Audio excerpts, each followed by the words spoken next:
wrapping up just a little bit of vacation. I'll be back tomorrow, but we did have a chance to... Now, is this vacation or comp time? Aren't they all the same? All it means is that I'm off and getting paid for it, so it's good for me. I don't think we have comp time, but, as Jim Rohn used to say, I take a lot of vacation because I get a lot of vacation. So I thought you don't take a lot of vacation because you get a lot.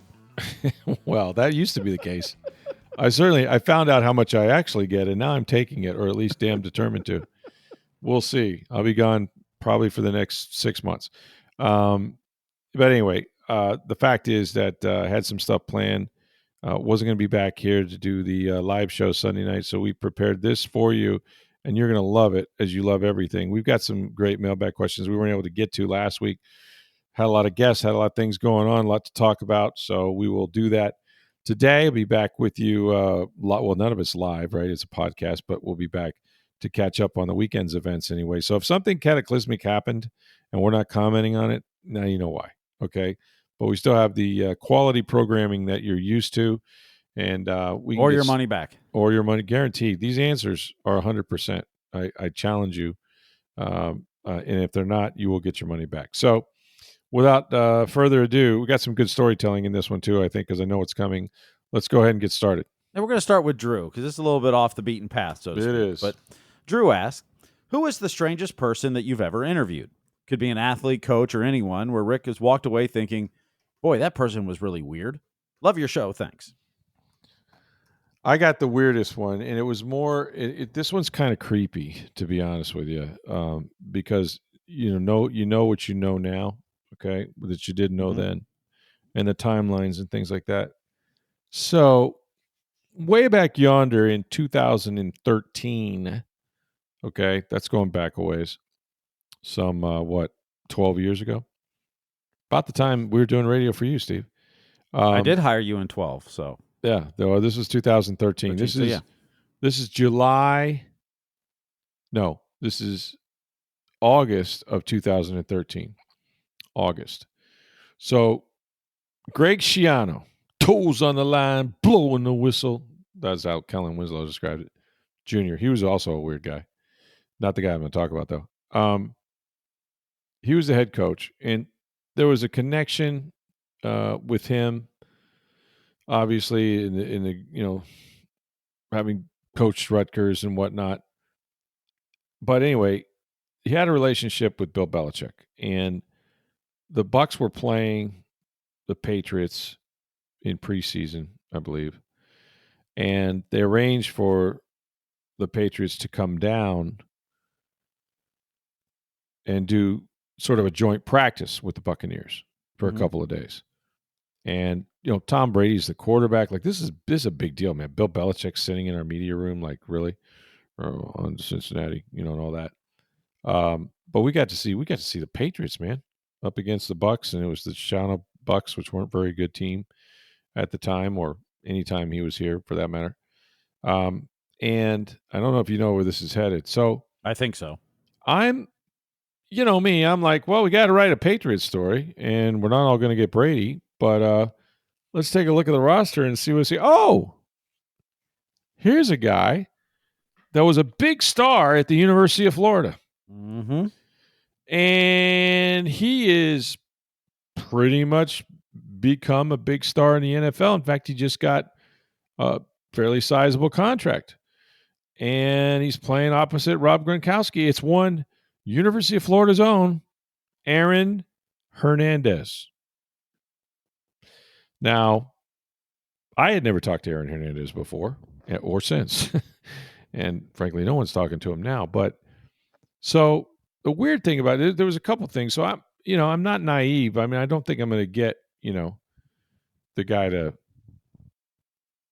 write me a terrific story, but he's local, he's live, and I'm going to do it. So they had when practice was over, we could, if we didn't have somebody requested or they weren't going to a podium, you could pretty much walk up to anybody you wanted to and try to attempt to interview him. Well, I went up to Aaron Hernandez, who wasn't completely a jerk. He was sort of dismissive and didn't understand why I would want to talk to him, or at least he acted that way. Not really engaged at all. May have gotten 1.5 quotes out of him about anything. Mostly just, oh, it's great to be back in Florida. You know, there was just no substance, but he was a weird guy. The whole time I'm talking to him, his eyes are anywhere but on me. Like, I don't think he looked at me once, right? His eyes are floating around in his head. It was just kind of strange, you know. He's just kind of looking around and not really engaged and not present and not really interested in talking. And that lasted for a couple of minutes, and I had enough. And I said, okay, well, I'm not, you know, there was a genuinely like remorseful, like I'm sorry I asked this guy. He's not really a jerk, but he's just like, it's just something is off here, right? Like, I don't know that we're connecting on a human level, much less reporter to player. You know what I mean? Like, there was something off, man. But then in your mind, right, you know the rest of the story. And I go back and I look and I think, huh, August 2013. And now we know, arrested, convicted for the murder of a guy just a couple months earlier, like in June. Okay. Wow. Like weeks earlier, like 5 weeks earlier, he had murdered a guy that eventually led him to prison and then, committed suicide or whatnot. Aaron Hernandez had blood on his hands that day. And when I look back on it, it absolutely creeps me out. And then I think, well, hell, he had a few things on his mind right about then, don't you think? You know, this guy was probably sure that he was, it ended somebody's life and that he may get caught and who knows what was going through his mind at that time, but it wasn't football. And it freaks me out to this day that I'm talking to a guy who had not yet been caught. I don't even know if the bodies had been recovered. I don't know where they were in the investigation, if at anything, if they'd even popped up yet, right? But we know what happened, and yeah, Aaron Hernandez was here in August of 2013 with Bill Belichick and the Patriots, and I interviewed him. And I imagine he'd have been a weird interview at any point in his career, but that one was definitely one of the weirdest. Wow, isn't that creepy? When you were telling the story, I wasn't even thinking that was the timeline for that. Though it was only 5 weeks earlier he had shot whatever he did to the guy, in that parking lot or whatever. Yeah. Murder, convicted, went to prison, ended up hanging himself, I guess, or whatever he did. So yeah, hell of a player though. I mean, unbelievable player. And of course, let's be honest, there were signs at Florida. Some of those Florida teams that won, not the best guys to say the very least. But he was vacant. His eyes were vacant. He's just something totally like there was no connection. Usually, when you talk to a person, even if they're dismissive, you feel like you're connecting, right? You're connecting with them at some human level. There didn't seem to be a human connection. It was just, I just remember him being like vacant, and just kind of like he's talking, but he's not connecting with me at any level. And I'm just, it's useless. Like, it's just like, wow, like this dude, and then you just imagine what was playing out in his life and in his mind and all of that. But yeah, it was cool having the Patriots though. And it's ironic that years later, Tom Brady would come on his own and win a Super Bowl. Another weird guy, and he's in prison, or was, I guess he's still there, was Kellen Winslow Jr., who was also on that Buccaneers football team. Those two guys were on the field together, if you will. And of course, Kellen convicted of assaulting an elderly woman, and I don't know where he's at currently, in prison or not. He was pretty volatile by the time we got him. There was a lot of sketchy players on some of those teams, man. It was not like it is. I think that's why I look at Jason Light and I look at the players they have on this roster and the quality humans on this roster, and I think, my God, like some of the guys that have been through here before that just were not great people, and I think you need great people to have a good team, a great team, and I think they've done a nice job of bouncing back from that. But yeah, I nothing else really pops in my head as far as like weirdness goes, or just kind of, hard to interview. I mean, there's been guys that have been more willing to talk than others, obviously, but no, I never really had a problem with anybody. But that's pretty good one to remember for weirdness, right? And just the circumstances around it is just strange. I remember producing, and this is years ago when I was working in Cincinnati. And I can't remember what the guy was on trial for, but it was a huge trial in town. Yep. It was a creep. I don't remember what types of crime it was. It could have been lots of them. Mm-hmm. But it was a major case. And one of our radio reporters was in the courtroom the whole time. Yep. Attractive young lady. And this guy took a liking to her. In court every day, whatever. And Which so at some point during the case, or maybe it was after, we got an interview with him. But he would only talk to her. On the radio, live. But this was over the phone, so he was in jail. Okay. But I don't remember if it was during the trial, after. It was something like that. But he wouldn't talk to anyone except her. And she agreed to do it. She was in our studios, so I was the one hooking it up, making sure it was working fine and all that. And it was the creepiest interview ever. Because, I mean, he had no interest in talking about anything but her. Oh, wow. And she's trying to get any Ask kind of questions. info. She's the only one that he'll talk to because he took a liking to her in the courtroom. And it was just creepy and eerie. And I said, I don't remember the particulars, but I remember the feeling I had during that interview. Yeah. Icky. And I can't even imagine what the reporter was feeling. Like, I mean, I was friends with her, and she was, she's doing it trying to get a scoop and a story. Yeah, and it went wrong. It just went wrong. Luckily, it wasn't in person, so it was, it wasn't as bad. But she wasn't in danger, you mean? No.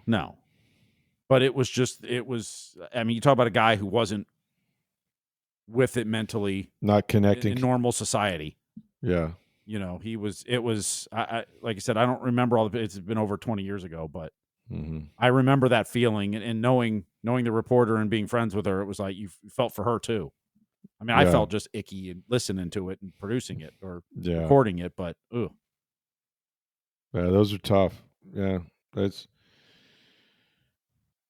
it's hard to understand what's in people's minds sometimes, and sports reflects society, and they're not all great people. But I'm grateful that the ones that I deal with now over there, with the Bucs are, like I said, there's really not very many guys that you wouldn't get along with, would worry about on or off the field. It's just changed. It's just better. I got a couple more questions for you before we get out of here, but get on down to International Plaza Mall. I know you shop there, right? It's the best mall in the Tampa Bay area, and they have the best store if you're looking for a beautiful watch for yourself, for your wife, for your girlfriend. It's Breitling Boutique. Breitling Boutique has been in International Plaza Mall for 5+ years.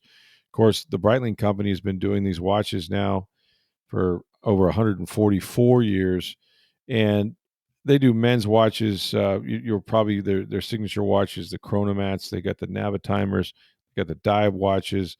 With the Chronomats, that's what they've been using for the NFL's limited collection. All 32 teams, you can get these team watches now that are Chronomats, and while supplies last, but they're absolutely gorgeous. They have, say in the case of the Miami Dolphins, an aquamarine face with the team logo in it.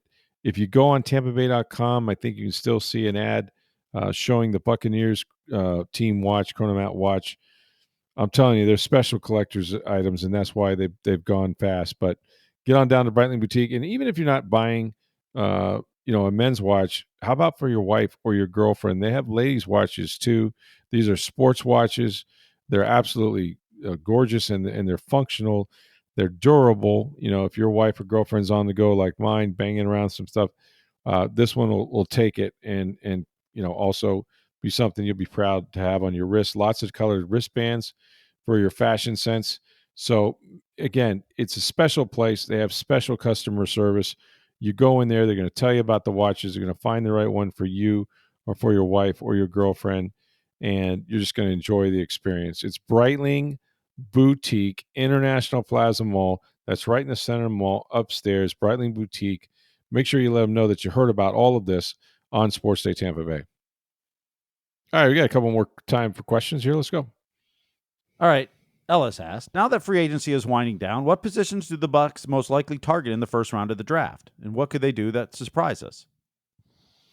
We talked a little bit about this the other day. I'm with you, Steve. I would be in agreement that if you were just going to throw a dart at a board and say, I want to hit this position and hit it early, to me, it's still edge rusher, right? It's still, because, the fact of the matter is, even though Hassan Reddick is here, a number of different scenarios could play out. He could not be very good, which is what he was for the Jets when he barely played, but nonetheless had like 2 sacks in 10 games or something like that.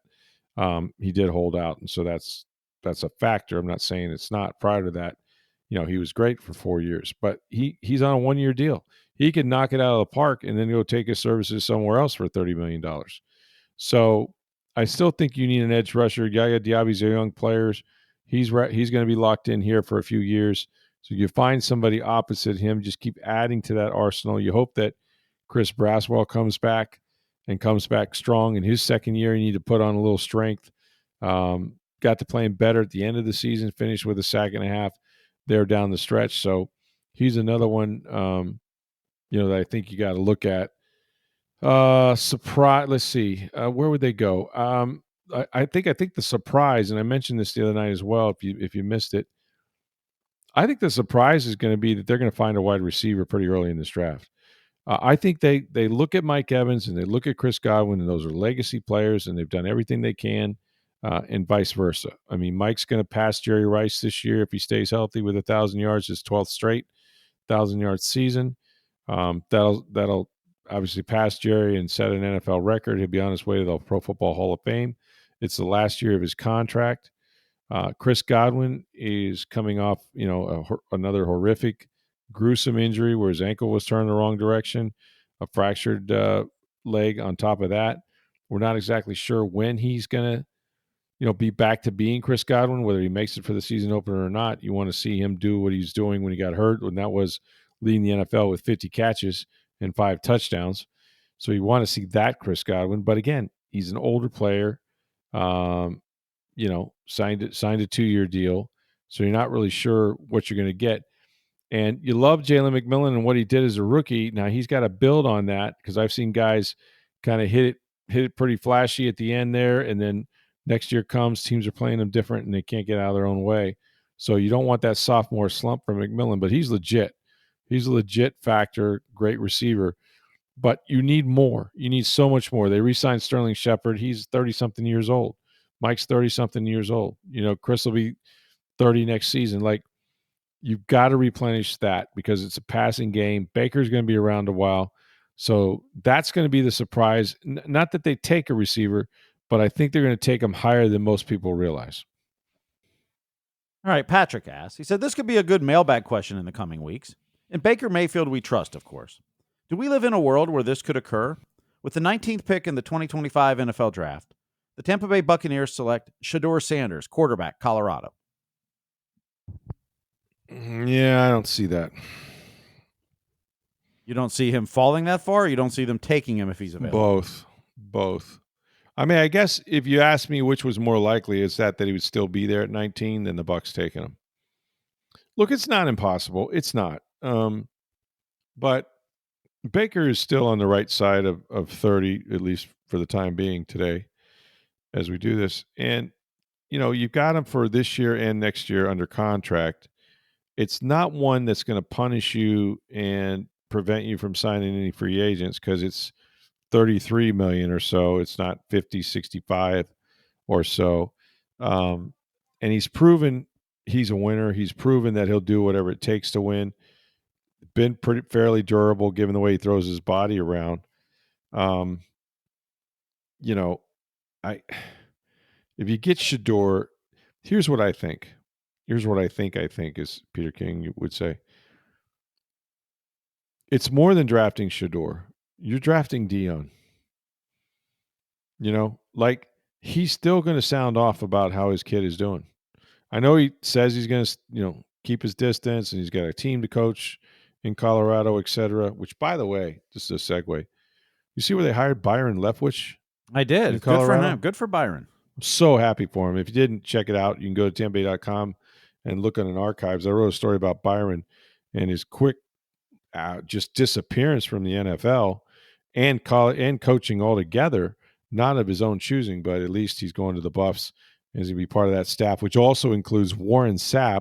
You can talk about starting to get some NFL players through there. Byron's a great coach, and I'm glad he gets to do it. But surprise. Like I think they're gonna. I think Todd Bowles made it clear they're gonna get a receiver somewhere fairly early. First round, probably not. Second round, sure could happen. I think it could happen early. And again, somebody, Mike Evans had Mike Evans, and above him was Vincent Jackson, and Vincent Jackson was his mentor when he was a young player. Mm-hmm. And then Vincent moved on, and may he rest in peace. Many years later, was found dead and committed suicide. It's just an awful story. But what Mike learned from Vincent, how to be a pro, how to take notes, how to come to work every day, how to survive in the NFL as he did. And then he passed that on to Chris Godwin, right? And now you have those two guys passing it on to Jalen McMillan.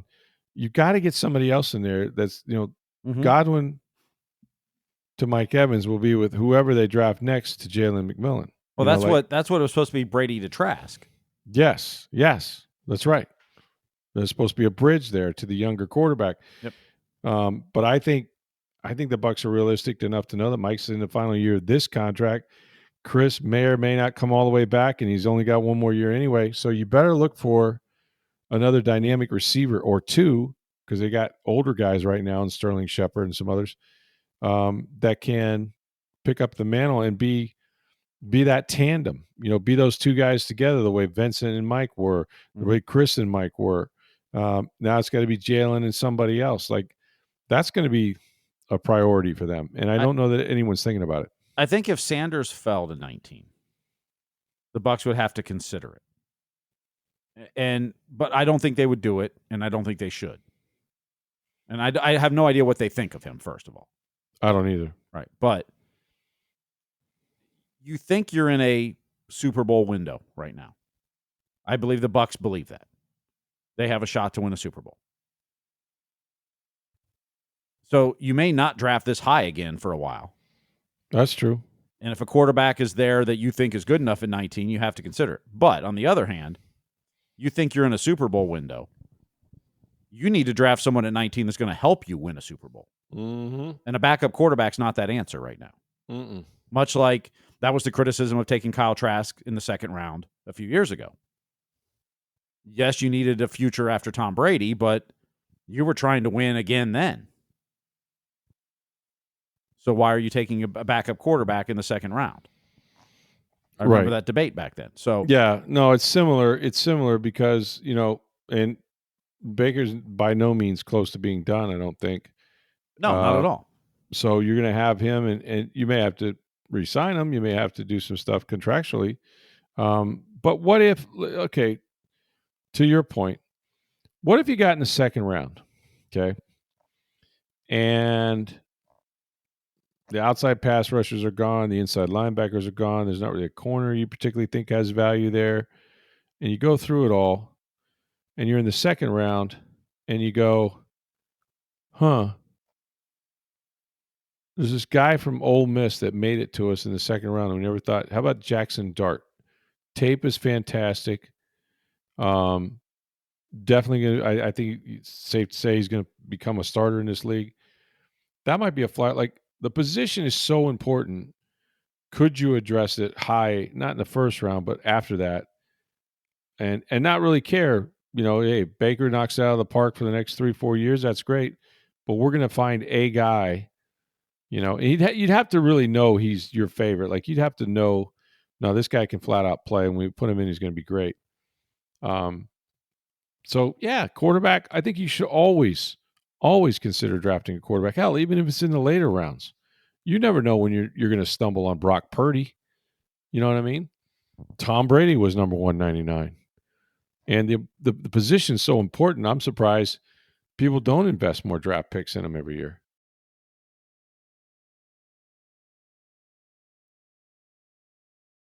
All right, we'll switch a little bit here and rooting for UF asked. And the speculation about potential buyers of the Rays, why haven't we heard the names Vinnick and Glazer? Well, I think for a couple of reasons, and not the least of which is they may not be interested. But if they were, at least in the case of the Glazers, they would insist, right, on that being something that is never talked about, right? Like whether it's an NDA, whether it's just understood that we're going to kick the tires on this until or unless they want to come forward, they're not going to come forward. And for that matter, there's other investors like we talked about the other day about DeBartolo being part of this group. I was under the impression that Mr. Eddie wasn't in it. Turns out he may be. Like there are people that don't always want other people to know what their business is. So I think in the case of the Glazers, they purchased a legacy team like Manchester United.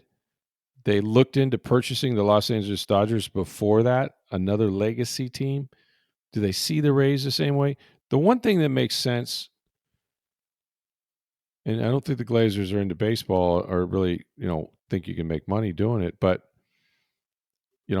you do have that land. We talked about the land on Dale Mabry and, between. They could build a stadium right next to Ray J. You could build it right there. And to think, like, if you took control of that, if you owned it, if you took the risk on the stadium, therefore got the revenues, I mean, you have that area of town buzzing all year long, 80-something days in the summertime, 9 or 10 great weekends in the fall, then, plus whatever bowl games and stuff you have.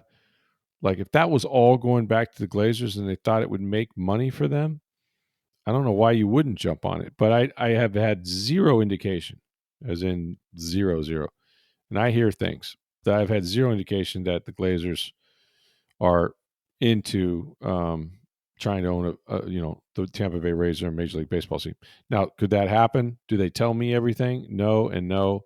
And it wouldn't surprise me. But I guess maybe it would surprise me because I'm telling you, I don't think it's happening now.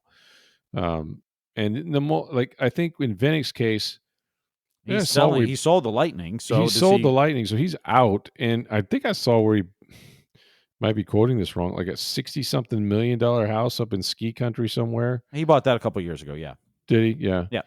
So I don't even know how much he's going to be around here. But yeah, you don't give up ownership of the Lightning just to jump back into it with another sport. I think that would be presumptuous to just because he did such a good job with the Lightning that now he's selling and wants to buy the Rays. I don't see that happening. Could it be considered part of a group one day?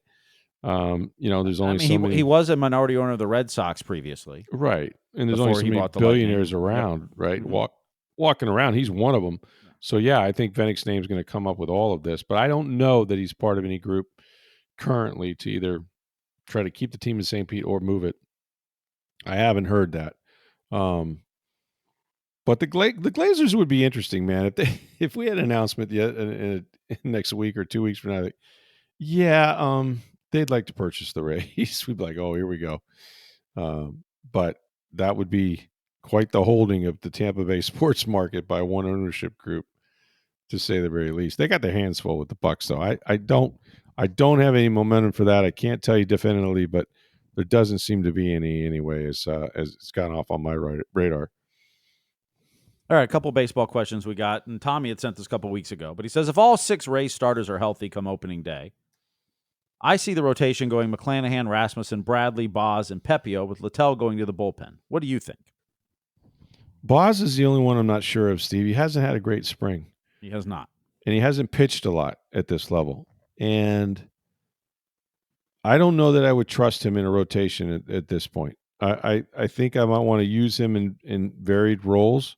Maybe it's as an opener. Maybe it's out of the bullpen. I can't put my finger on it, but he doesn't look right to me out there. He doesn't look settled in. He doesn't look like you want a starting pitcher to look at this point in the spring. And that could change tomorrow, but Would you agree that Boz is the one that's been a little disappointing as far as what they expected and putting him in that group of the other 5? I think so. Yeah, and knowing he's got the least amount of experience of everyone as well. He's young. Yeah. Yep. He might be, although maybe because he's young, you just want to throw him out there and maybe see how he does. And knowing that you could move Littell to the bullpen where he's pitched before. Yeah. It wouldn't be as big of an adjustment for Littell to do it. Yeah. So I think they've got an interesting decision. But Boz is the one I'm not sure about. The others, I think I know what I'm getting out of everybody else, and it's pretty good. Yep. Josh asks, please break down the the Rays TV situation. Is there going to be an option for fans to watch every Rays game? No Bally's, he says. I have no idea. It's FanDuel. It's going to be on FanDuel Sports Network again. It's the same as it's always been. And then the occasional Friday night baseball or whatever that they do on the Apple game or Roku on Sundays. Or Roku, yeah. Yep. There's no ESPN's not going to put them on Sunday Night Baseball. You don't have to worry about that. But no, I wouldn't think so.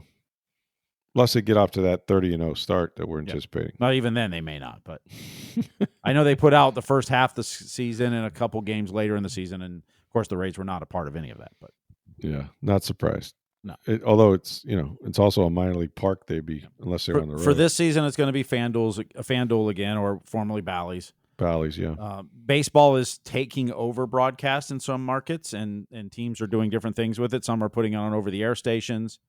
I saw the Reds the other day. They're on FanDuel, but they're going to put, I think, 10 games on over-the-air this season. Wow. Okay. Including opening day. So the changes are coming to baseball. Yeah. As ESPN is getting out of their deal with baseball this year, all their contracts are up after the 2027 season, I believe. Mm-hmm. They're going into 2028. And baseball is taking over a lot of those productions of those broadcasts in markets where they don't have a regional sports network anymore. So much like all the other sports, I think 5 years from now, how you get every game will be drastically different than today. I don't know exactly what it's going to look like, and it may be different in each market, but it will be different. Yeah, it's so, baseball's such a regional sport, right? Everybody has their own TV network, and it's different than the other sports that way. It's different than football, certainly. And of course, many, many years ago when you didn't have all this exposure, it was the game of the week, right? Or it was Monday Night Baseball or whatever they did back in the day. But yeah, nowadays, man, you gotta find a service provider. You got to make sure you have it. And I for one was glad they stuck with what was Spectrum, I guess, right? But you can get that FanDuel on, at least I can, on my cable system through Spectrum. Yeah, if you have something like YouTube TV or whatever, then you have to either get a direct subscription from FanDuel through their app. Yeah, or now they have an add-on for Amazon Prime. So if you have Amazon Prime, do they Amazon? Okay, yeah, it's still the same $20 a month if you go directly through FanDuel, but you can do it right through Amazon Prime. Gotcha. As well. So yeah, well, that's good to know. Yeah. I couldn't. I don't know what I'd have to change cable companies. I have to do or whatever internet providers. I'd have to do something. I have YouTube TV, so I have the direct subscription to FanDuel. So right through their app, and so I have YouTube as well. So you can watch it right through FanDuel. Okay, interesting. Yep. All right, we'll end on this. And Michael asked, "How important is it for the Lightning to get home ice advantage in the playoffs?" Listen, did they take over? They're just about taking over first in the Atlanta. Have they taken over the division yet? As we tape this, they're in second place. But several games are going to get played between now and then, since we're pre-taping this ahead of time. So, but the way they're playing, and there's a chance for them to win the division. There is. We've talked about this. I don't think in hockey it's as critical. I think you get in, but from this context, Steve, I think it matters. If you can avoid playing Florida the first round, that's, to me, that's a big thing, because not only is, I think, Florida the team to beat, but I also just think that you just need a win. You just need a series win to get going, to get going in these playoffs, to get some belief going, to play some good hockey, get some momentum. And then it probably wouldn't matter if you win a series, but you got to get going. You got to win a series. And for that standpoint, I think matchups matter, but I don't think it matters home ice. Did you have home ice? One game, you lose one game at home, and home ice completely shifts. Here's the thing about home ice. I think if you asked a team, they probably prefer to start on the road. Game one. There's less pressure, the family, the tickets, all that stuff. I totally agree. But you want game 7 at home. Yes. And so that you have to start game 1 at home to have game 7 at home if you get to a game 7. I don't think home ice matters as much in the NHL except for game 7s. I think that does. I would agree, and I think that if you lose one at home, you're very capable of getting it back. With one road win, and then you're right back where you started. Yep. So, well, and you mentioned about just getting one series under your belt.